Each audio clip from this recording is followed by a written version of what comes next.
ఆంధ్రప్రదేశ్లో red book రాజ్యాంగం ఏ రకంగా అమలవుతుందో మరి దాని కారణంగా మరి ప్రజల చేత ఎన్నుకోబడినటువంటి ప్రజాప్రతినిధులు తమ సొంత నియోజకవర్గాలకు వెళ్ళలేనటువంటి పరిస్థితులు ఉన్నాయి. మరి దానికి సంబంధించి న్యాయం చేయండి అని చెప్పి ఏపీ హైకోర్టు ఆశ్రయిస్తే కూడా అక్కడ కూడా న్యాయం జరిగినటువంటి క్రమంలో మరి ఈరోజు సుప్రీంకోర్టును ఆశ్రయిస్తే సుప్రీంకోర్టు ఆశ్చర్యపోయి ఒక కీలకమైనటువంటి తీర్పుని ఈరోజు మరి ఇవ్వడం జరిగింది. ఎవరైతే వైఎస్ఆర్ కాంగ్రెస్ పార్టీ నాయకులు కేతిరెడ్డి పెద్దారెడ్డి తాడిపత్రి మాజీ ఎమ్మెల్యే ఎవరైతే ఉన్నారో మరి ఎప్పుడో 2024 ఎన్నికల సందర్భంగా హింసాత్మక ఘటనలు చోటు చేసుకున్నాయని చెప్పి ఈ కూటమి అధికారంలోకి వచ్చి 15 నెలల కాలం కావస్తున్నప్పటికీ కూడా ఆ నియోజకవర్గాలకి రాకుండా పదే అడ్డుకుంటున్నటువంటి పరిస్థితులు, మరి జేసీ ప్రభాకర్ రెడ్డి గారు ఒత్తిడి కారణంగానే పోలీసు అధికారులు కూడా మరి మేము భద్రత కల్పించలేమని చెప్పి హైకోర్టుకు వెళ్ళినప్పటికీ కూడా హైకోర్టుకు వెళ్ళి మరి నాకు ఈ రకంగా జరుగుతూ ఉందని చెప్పి హైకోర్టును ఆశ్రయించినప్పుడు హైకోర్టు సింగిల్ బెంచ్ ఒక తీర్పునిచ్చి షరతులతో కూడినటువంటి పర్మిషన్ ఇస్తే మరి పోలీసులు మేము భద్రత కల్పించలేమని చేతులు ఎత్తేయడం జరిగింది. అనేక సార్లు నడి రోడ్డు పైన నిరసన వ్యక్తం చేశారు, ఎందుకని నన్ను అడ్డుకుంటున్నారని చెప్పి. పోలీసు అధికారులు ఏం చేస్తూ ఉన్నారు, మళ్ళీ హైకోర్టుని ఆశ్రయించి డివిజన్ బెంచ్కు పోయి హింసాత్మక ఘటనలు జరుగుతాయి, గతంలో జరిగింది, మళ్ళీ జరిగే అవకాశం ఉంటుంది కాబట్టి అక్కడికి వెళ్ళడానికి అనుమతించకండి చెప్పి స్టే తీసుకొచ్చారు. 15 నెలల కాలంగా వస్తుంది, అప్పుడెప్పుడో జరిగిన దానికి సంబంధించి ఇప్పుడు ఇంకా హింసాత్మక ఘటనలు చోటు చేసుకుంటాయని చెప్పి అధికారాన్ని అడ్డం పెట్టుకొని ఒక ప్రజాప్రతినిధిని తన సొంత నియోజకవర్గంలోకి వెళ్ళనీయకుండా అడ్డుకుంటున్నారు. సో ఇదే అంశానికి సంబంధించి తనకు న్యాయం జరగాలని చెప్పి సుప్రీంకోర్టుని ఆశ్రయించినటువంటి క్రమంలో సుప్రీంకోర్టు ఆశ్చర్యపోయింది. ఏంటి మీ నియోజకవర్గంలోకి మీరు వెళ్ళడానికి, మీరు ప్రజాప్రతినిధిగా ఉన్నారు, ప్రజా సమస్యలు తెలుసుకోవాల్సినటువంటి బాధ్యత మీకుంటుంది, ఎందుకని వెళ్ళనివ్వడం లేదు, ఎవరు వెళ్ళనివ్వడం లేదని చెప్తే ఈ జరిగినటువంటి విషయాలని చెప్పి అక్కడ పూసగుచ్చినట్టు వివరిస్తే మరి హైకోర్టు ఇచ్చినటువంటి స్టేని ఎత్తిపాడేస్తూ మిమ్మల్ని ఎవడు అడ్డుకునేది, మీ నియోజకవర్గంలోకి మీరు వెళ్ళండి, ఎవరైతే భద్రత కల్పించలేమని చెప్తా ఉన్నారో పోలీసు అధికారులు వాళ్ళే భద్రత కల్పించాలి, ఇతరత్ర శాంతి భద్రతలకు సంబంధించి కూడా చూసుకోవాల్సినటువంటి బాధ్యత వారిపైనే ఉంటుంది. అదేవిధంగా వీరికి అయ్యేటువంటి పోలీసులకు అయ్యేటువంటి ఖర్చు కూడా మరి పెద్దారెడ్డి గారు భరించుకోగలుగుతారంటే వారికి సంబంధించినటువంటి లాయరు సిద్ధార్థ దావే గారు కానీ, అల్లంకి రమేష్ గారు కానీ, సుధాకర్ రెడ్డి గారు కానీ వీళ్ళంతా ఖచ్చితంగా మేమే భరించుకుంటాం, మాకు న్యాయం కావాలి, పెద్దారెడ్డి తన నియోజకవర్గంలోకి వెళ్ళాలి అని చెప్తే సుప్రీంకోర్టు కూడా గ్రీన్ సిగ్నల్ ఇచ్చింది. దీనితో పాటు ప్రైవేట్ సైన్యాన్ని కూడా పెట్టుకోండి అని చెప్పి సుప్రీంకోర్టు చెప్పింది.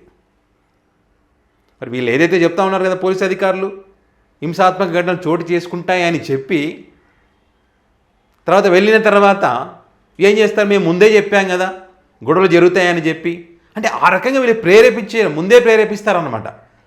ఇప్పుడు ఈయన వస్తాననగానే జేసీ ప్రభాకర్ రెడ్డి గారు లైన్లోకి వస్తారు, ఎట్లా వస్తాడో చూసుకుంటా అడ్డుకుంటా అని చెప్పి వాళ్ళ కార్యకర్తలను వాళ్ళని రెచ్చగొట్టి అక్కడికి వచ్చి ఈ రకంగా జరుగుతూ ఉంది కదా. ఏమవుతుంది అప్పుడు ఖచ్చితంగా హింసాత్మక ఘటనలు చోటు చేసుకుంటాయి. అంటే వాళ్ళే ప్రేరేపించి గొడవలు కావడానికి ఇప్పుడు వాళ్ళు రాళ్ళు విసురుతారు, కొట్టనికి వస్తారు, వీళ్ళు తప్పించుకునే ప్రయత్నం చేస్తే ఇదిగో మేము చెప్పాం కదా వీళ్ళే దాడులు చేశారని చెప్పి ఈ మొన్నటిదాకా బాగుంది వీళ్ళు ఎంట్రీ ఇవ్వగానే ఈ రకంగా తయారైందని చెప్పి మళ్ళీ చెప్పడానికి ఒక స్క్రిప్ట్ అల్లడానికి. కాబట్టి ఇలాంటి పరిస్థితులు ఉంటాయని చెప్పి సుప్రీంకోర్టు కూడా ప్రైవేట్ సెక్యూరిటీని మీరు అరేంజ్ చేసుకోండి అదనంగా మీ భద్రత కోసం అని కూడా ఈరోజు పర్మిషన్ ఇచ్చింది. సింపుల్. ఇక్కడ హైకోర్టులోనే పరిష్కారం కావాల్సిన సమస్య సుప్రీంకోర్టుకి ఎక్కింది.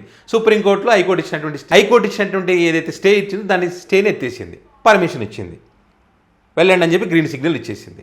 సో మరి ఇప్పుడు ఇన్ని రోజులు మనం చట్టాలను గౌరవించాం, పోలీసులను గౌరవించాం, ప్రజాస్వామ్యాన్ని గౌరవించాం, మరి ఇప్పుడు సుప్రీంకోర్టు అత్యున్నత న్యాయస్థానం చెప్పినటువంటి ఈ అంశాన్ని గౌరవిస్తారా, మరి పర్మిషన్ ఇస్తారా, లేకుంటే మరి ఏమైనా అడ్డంకులు సృష్టిస్తారా, హింసాత్మక ఘటనలు జరగడానికి ప్రేరేపిస్తారా అన్నది మాత్రం చూడాల్సింది, ఏం చేస్తారన్నది మాత్రం చూడాల్సింది. సో ఏదేమైనా కూడా ఈ 15 నెలల కాలంలో పెద్దారెడ్డిని నియోజకవర్గాలకు రానికుండా అడ్డుకుంటున్నాం, రానివ్వమని చెప్పి ఛాలెంజ్లు వేస్తూ ఉన్నటువంటి క్రమంలో అదేవిధంగా జేసీ గారు చాలా సందర్భాలను జగన్ ఐఎమ్ వెరీ సారీ, మీరంటే మాకు అభిమానం ప్రేమ ఉంది కానీ పెద్దారెడ్డికి మాకు తెలుసుకోవాల్సినవి చాలా ఉన్నాయి అని ఆయన చెప్పడము, ఇక రానివ్వడు జేసీ ప్రభాకర్ రెడ్డి అంటే కూటమి అధికారంలో ఉన్న రోజులు పెద్దారెడ్డి బయటే ఉంటారని చెప్పి వాళ్ళు ఛాలెంజ్ వేయడం, లేదు ఖచ్చితంగా నేను వెళ్తాను నా నియోజకవర్గానికి వెళ్ళడానికి నన్ను ఎవరు ఆపే నేను వెళ్తానని ఈయన ప్రయత్నం చేయడం, వీళ్ళు అధికారులు లేరు కాబట్టి పోలీసు అధికారుల చేత మరి జేసీ గారు ఒత్తిడి తీసుకొచ్చి ఆపిచ్చేటువంటి కార్యక్రమాలు.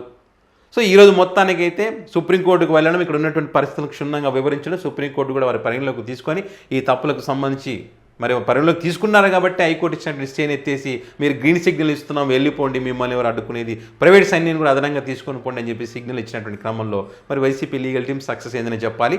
అయితే మరి ఈ సుప్రీంకోర్టు యొక్క తీర్పును వీళ్ళు గౌరవిస్తారా, ఈ పోలీస్ భద్రతని కల్పిస్తారా, లేకపోతే ఏమైనా హింసాత్మక ఘటనలు జరిగే విధంగా ప్రేరేపిస్తారా?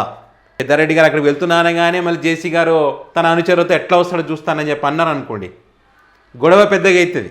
అప్పుడు ఏమంటారు, మేము చెప్పాం కదా, జరుగుతుందని మేము చెప్పాం కదా అని చెప్పి మళ్ళీ సుప్రీంకోర్టు కూడా వెళ్ళే ఛాన్స్ ఉంటుంది. కాబట్టి వీళ్ళు ప్రైవేట్ సైన్యం ఏదైతే ఉందో ఆ ప్రైవేట్ సైన్యాన్ని ఏర్పాటు చేసుకుని జాగ్రత్తగా వాళ్ళు రెచ్చగొట్టినా కూడా రెచ్చిపోకుండా ప్రతిదీ కూడా ఆలోచించి నిర్ణయాలు తీసుకొని అడుగులు వేస్తే ఏ ఇబ్బంది ఉండదు. ఏ మాత్రం చిన్న పొరపాటు చేసినా కూడా వాళ్ళ ట్రాప్లో పడడం ఖాయం. సో మరి ఏం జరుగుతుందనేది చూద్దాం.